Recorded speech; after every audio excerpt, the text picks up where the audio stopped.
I recently listened to a talk by a psychiatrist on the radio who said that up to 90% of mental health difficulties are caused by people trying to avoid emotional pain.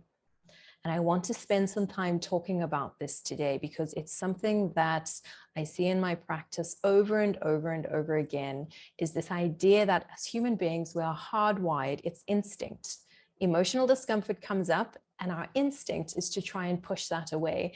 And that brings us relief in the short term. So typically what we do is we will distract ourselves. We will preoccupy ourselves with something, or we will turn to something like food is a really common one because it's a distraction from that emotional discomfort in the moment. And whilst in the moment, the discomfort disappears or we shift our focus from it, what ends up happening over the long run is that we end up getting depressed, we get stuck in anxiety, panic attacks might develop, physical symptoms often come up because what we know is that if we don't pay attention and process our emotional discomfort, sometimes our body will manifest that as physical symptoms. So regardless of what the label is, what the diagnosis is, the underlying mechanism is the same. So I want to spend some time unpacking this today for you and giving you some really practical handles on what you can do instead. My name is Dianne. I am a clinical psychologist working in private practice. If you are new here, welcome. Feel free to subscribe for more videos like this.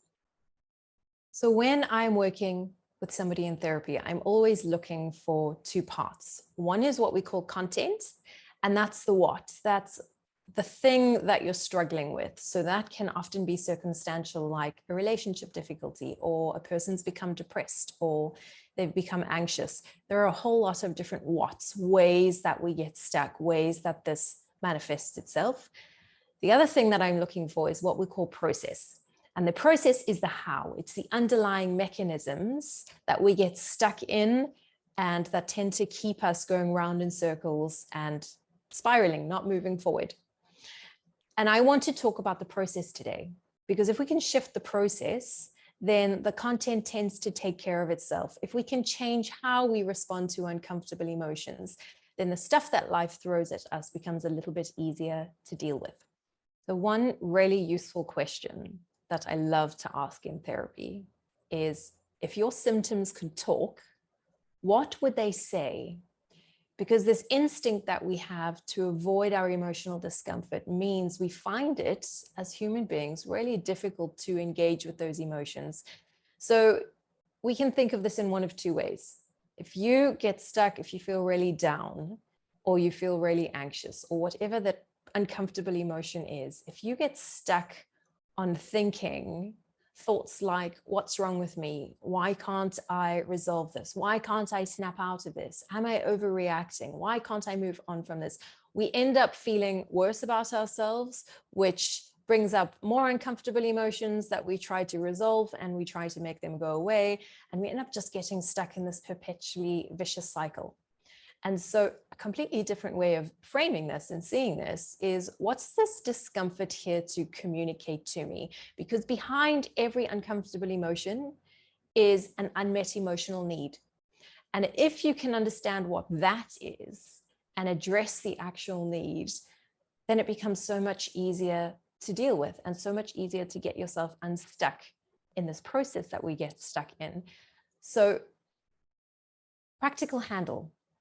The next time you find yourself trying to distract yourself or use logic and reason to resolve the emotional discomfort, push the pause button and ask yourself the simple question. Lean into the discomfort and ask yourself, if my symptoms could talk, what would they say to me? What's the unmet emotional need? What's the thing that I need to shift? What's my emotional response to? Because oftentimes, and I see this again and again in therapy, is we invalidate ourselves. And so sometimes what's really useful as a practical handle is to think about, if you had a friend who came and spoke to you and said, I'm struggling with the very thing that you're struggling with, what would you say to your friend? Because probably what you would do is you would validate their experience and you would say something along the lines of, that sounds like you're having a really hard time. But when it comes to ourselves, we tend to invalidate ourselves. And why am I stuck on this? Why am I being so ridiculous? What's wrong with me? Why do I feel so consistently depressed? And so we want to start to shift the narrative and shift the way that people engage with emotional discomfort.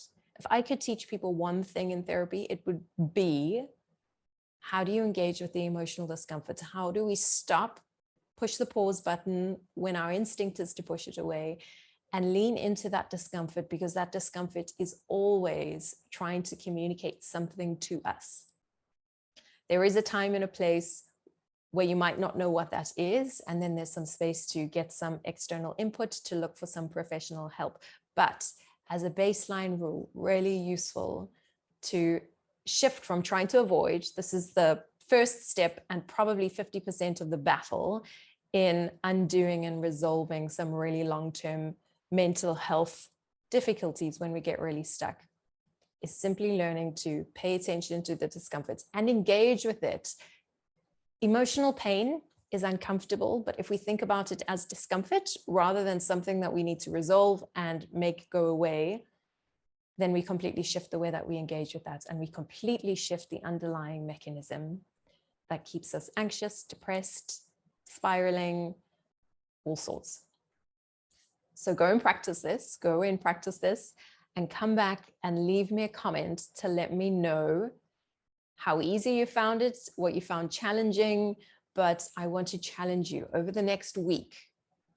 See how many times you can notice yourself, probably on a daily basis, you do it multiple times, where something uncomfortable comes up in you.